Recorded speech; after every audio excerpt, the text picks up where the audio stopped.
Good evening. In our news bulletin for tonight, public servants have received a pay increase.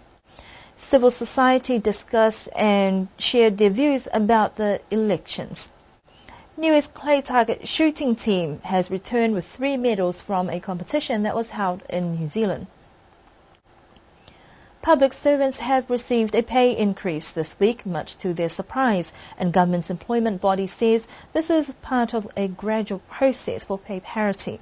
The Niue Public Service Commission sent letters advising workers of this change that was enforced during this week's pay run.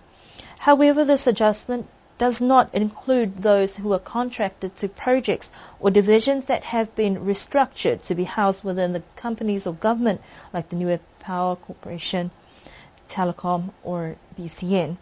This latest development has been met with the delight for public servants, but skepticism from others about the timing of the increase so close to elections.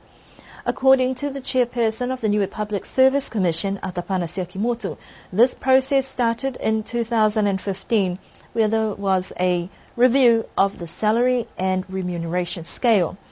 There are 2 salary scales that are being referred to. The first is the unified salary scale that also includes teachers, and the other is a professional technical scale that caters for those who have specialized skills and expertise.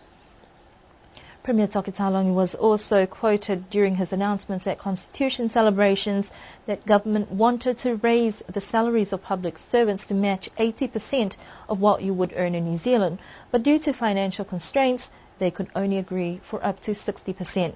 According to the Niue Public Service Commission, this is a gradual process, and the first public servants to receive increases were doctors, nurses, police and teachers. It has taken some time to get government approval to action a number of adjustments and proposals that the Commission has made previously. There have also been submissions from departments querying why managers and administrators were not included in this process, and this has been a matter for consideration.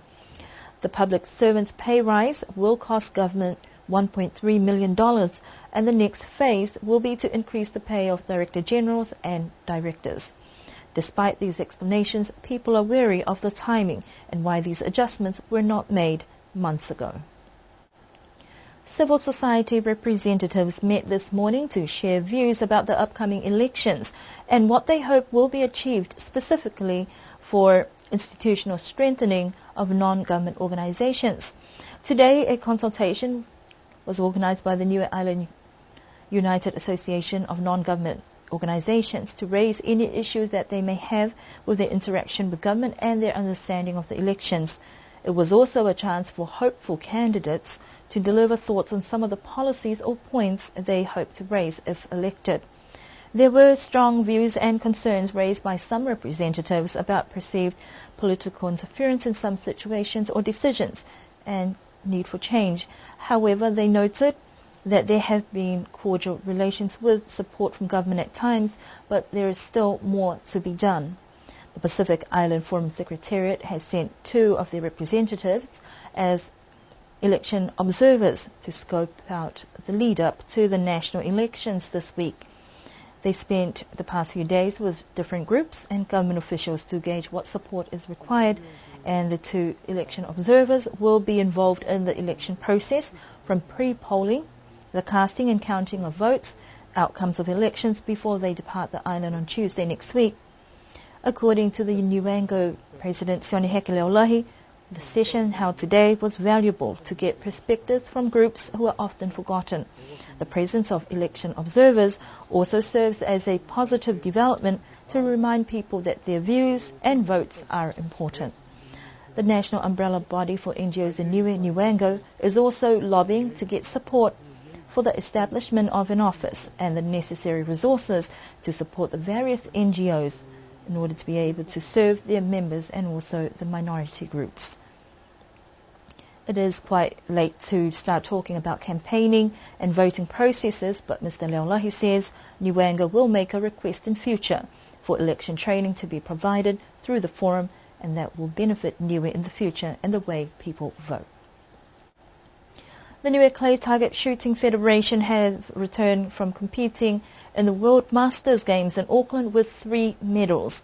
The 3-day competition held at the Waitemata Clay Target Club in April.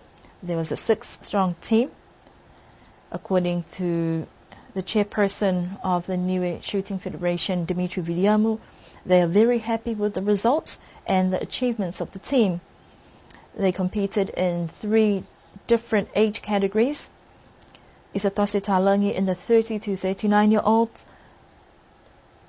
Morgan Mangatungia and Nye Puheke in the 40 to 49-year-olds, and Talisi Tamatalisi competed in the 50 to 59 age category.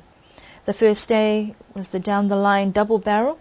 Isatose won silver. He scored 92 out of 100. The second day down-the-line point score, Isatose also placed third, winning bronze with a score of 281 out of 300.